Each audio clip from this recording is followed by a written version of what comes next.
I never really thought of myself as super political. I mean, I knew I was political and I was interested in politics. I liked history. I liked talking about political issues and current events. But it was really on campus that I was kind of faced with an alternative point of view that I really wanted to speak about. And so one of the first things that happened is I walked on campus, I picked up the UCLA student newspaper, the Daily Bruin, and there was an editorial comparing the then Prime Minister of Israel, Ariel Sharon, this is 2001, to Adolf Eichmann, as in like the facilitator of the Holocaust. And so I walked into the Daily Bruin offices and I said, can I write a counter to this? I would have been 16 at the time. I said, can I write a counter to this? And they're like, yeah, sure, write a counter. So I wrote a counter. And then a couple of weeks later, they came to me and they said, we have a perspective column from somebody, and you're the only person who's on the right that we've ever heard of.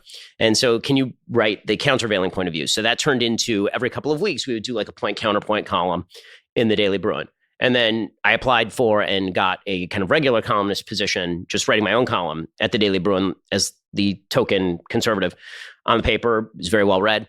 And then after doing that for maybe a year, so I was 17, I turned to my dad and I said, you've been reading my stuff. Do you think my stuff is good enough to go in a real paper, not just a college paper? And he said, yeah, actually I do. Let me do some research. So he looked up online a syndicator, like who places columns in papers. And so the place he came up with was Creator Syndicate. Creator Syndicate was the syndicator at the time of people on the left like Molly Ivins and people on the right like David Limbaugh.